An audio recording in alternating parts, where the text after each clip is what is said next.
Hello, everybody. Namaskar. I am Dr. Mukesh Parikh, and this is my fourth video in the series of how to read a novel. So far, I have talked about so many things in the last three videos, and those who have directly come to this video should do this preliminary exercise and go to the earlier three videos so that they can get some knowledge. And I promise that in every video, I'm giving you something for your exam, and I'm also, keeping in mind that, my student should learn so many different things also while he's reading or approaching a novel. In this video, I'll be talking about many different things, regarding a novel. Before that, before I come to the scenes of, that how much scenes are important for a reader when he's reading a novel. Before that, let me talk about poetic novels as a genre. I did not talk about the different genres of novels, but as you all know that there are historical novels are there are existential novels, there are modernist novels, there are postmodernist novels. But mostly novels are written in prose, but there are poetic novels also, and it is a particular genre.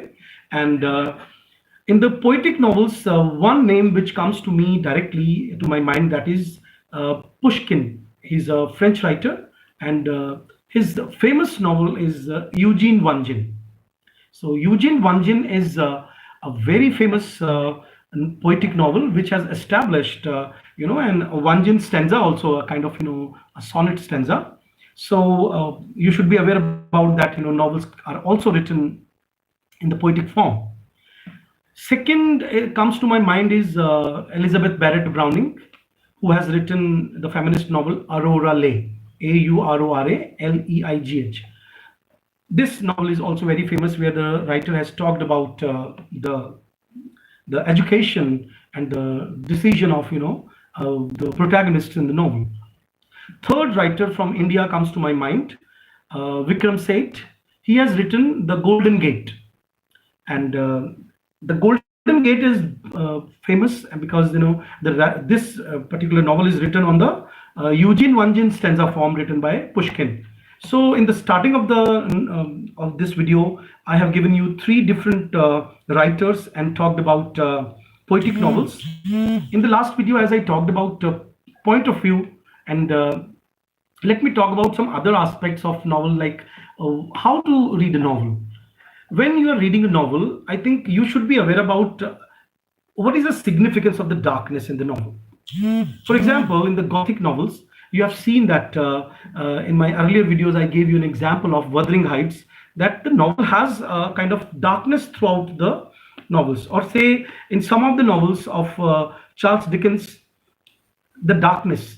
So darkness can be a trope, can be a symbol of the gloominess in the mind of the writers, or that kind of, the writer wants to show that, society is not as clear and transparent in its behavior. So one should be aware about the technique of chiaroscuro the novelist has used by creating darkness, because if the writer is creating darkness, he must be creating light also. So suppose a character who is shown dark, for example, Mill on the Floss, the heroine is dark complexioned. So what is the significance? So when we read a novel, we should be aware about, where light is shown, where darkness is shown, where what windows stand for. For example, if you read Jane Eyre, there is a concept of, windows. There in Wuthering Heights, there is a concept of windows. Windows become, a lot much wherever the scene changes, a window is shown. And if you have read Mrs. Dalloway, there is again a concept of window used in the novel. Lighthouse by Virginia Woolf, again there is a concept of window used. So windows and doors in the novel, the Magic Toy Shop, in that novel also the concept of window is there. The heroine, comes out of, the door is automatically closed because of the storm, and the heroine, goes through window in her room. So windows, one another novel comes to my mind from Canadian writer, this side, Jordan, or say The Stone Angel. It means thousands of novels, are coming to my mind where I can talk about that. Doors and windows, have some significance in the novel. So while you are reading a novel, you should be aware about, there must be some significance. For example, windows show that the shift of point of view either, or say the kind of segregation of the main character, or say his or her longing, for space, for freedom, for liberty. So I'm not simply telling about, like, these are the points, but what are their significances in the novel. Then graveyard. Writer, as you know that, there is always a limit and the paucity of space while a writer is writing a novel. So he wants to convey something. Suppose dead parents are shown, for example, in Harry Potter, or say in Philip Pirrip's life, The Great Expectations. So what is the significance of graveyards? Graveyard somewhere attaches the protagonist, with the past somewhere, or he lives in past, or wherever, he wants to get associated with his identity or roots. He goes into the past, and the writer shows to us the graveyard scene. Then gardens. Gardens are very important, as per, European, or say whole Christianity is concerned, because gardens are symbolic of the Garden of Eden, the lost happiness. So wherever, but garden also means lost happiness, plus might be nostalgia, where the writer wants to convey a message through the open garden, where there are flowers, or say, for example, in Jane Austen's novels, we have the scenes of garden, but that garden is also, the crossing the limits of house, crossing the boundaries. So somewhere these things are important, while you are reading. So never move your eyes away from these points while you are reading a novel. Suppose there is a sex scene involved in the novel, then, for example, Lady Chatterley's Lover, written by D.H. Lawrence. We should not take it lightly if some scene of this kind is shown, bedroom scene is shown. It means the writer wants to convey the vitality of that, or say life, vitality. And because it was taboo scenes, earlier in the starting of the 19th century, but the moment we move into the 20th century, most of the novels are abounds, with these kind of abound with these kind of scenes. It means wherever sex scenes are there, where carnal pleasure is being enjoyed by the writers, by the characters in the novel, you should connect it with the carnal, or say the organic presence of, the self, the identity of that particular character the writer wants to convey. And then mental illness, like Bertha in Jane Eyre. Anywhere a person who is shown mentally ill, mentally sick, then I think we should be a bit alert while reading, that the writer really wants to convey something. That, for example, when I was talking about sex, in Lolita, Nabokov's novel, there might be some childhood injury, or might be a kind of escapism is there in the, because, the writer does not, the author wants to show that the characters do not want to explore, the world, and he's moving inside. So mental illness is somewhere linked with, the suppressed emotions also, things which are denied. So most of the feminist novels, they have touched this aspect, uh, towards the feminist poetics. Alien Showalter has talked about this.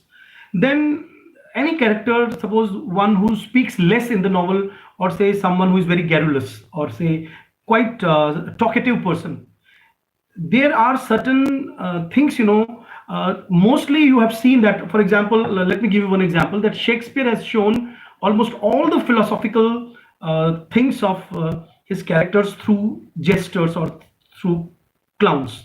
In the same manner, Jane Austen has created either a very less talkative people, women particularly, in his novels, or say quite garrulous, or say talkative women, and they are giving a sort of warning to the society somewhere. So we should not avoid these kind of characters also, while we are reading a novel. As I said in the very first video of this series, that most of the students don't read novels these days. They just, read summaries. But I tell you, dear friends, this is the right time. It's isolation period we are living in during COVID-19. You have lot much time, and whether you get soft copy or hard copy, you should read or reread novels. I always suggest that one should read a novel twice if you really aspire to become a professor. Otherwise, you are, I think, lying to yourself. You are reading a summary. Summary is like a distilled water, as Bacon has said in his famous essay of studies, that summaries are distilled water which does not have minerals in it. It means it's not healthy. Reading stories through summaries, I don't I can't digest this fact, I'm sorry. So let me move further, that mental illness, or say the scenes of sex, gardens, graveyards, these are all important, things to understand a novel in depth. Then uh, over speaking characters, silent characters. One thing I would like to talk about in this video, it's almost 11 minutes long now. Irony. Uh, if we are not intelligent enough, I think we cannot understand the purpose of a particular sentence. For example, the famous sentence of Pride and Prejudice, where the writer says that all the eligible bachelors are in want of wife. But I think somewhere she's totally, her meaning is totally opposite what she says in this first novel, because it were the women in the novel, who are in want of successful and successful husbands. So this shows that what the writer is conveying. For example, that first sentence, famous first sentence, comes to my mind from Charles Dickens' Tale of Two Cities, that it was the best of times, it was the worst of times. And if you read the whole sentence, the writer has created a kind of chiaroscuro where he has given two opposite things in the paradox. But the writer is really talking about that, because somewhere the title itself suggests to us that the whole novel is ironical, because the novel is talking about the kind of prosperity, the dreams of happiness, but ultimately what was the outcome of French Revolution, that everybody knows that it fell flat. So these are the important things. I started in this video, I started with the poetic novels of Pushkin, Vikram Seth, and Elizabeth Barrett Browning, and then I talked about different kinds of things, which can have symbolic meanings. And if you are really reading in the proper sense, or you want to really understand a novel, I think we should pay attention to such things also, because somewhere these kind of scenes. For example, the novel on which the writer on which I did my PhD is Margaret Lawrence from Canada, and the first scene in the novel starts with the graveyard, as the first scene of Philip Pirrip's novel. Philip Pirrip's character, that Great Expectation, also starts with graveyard.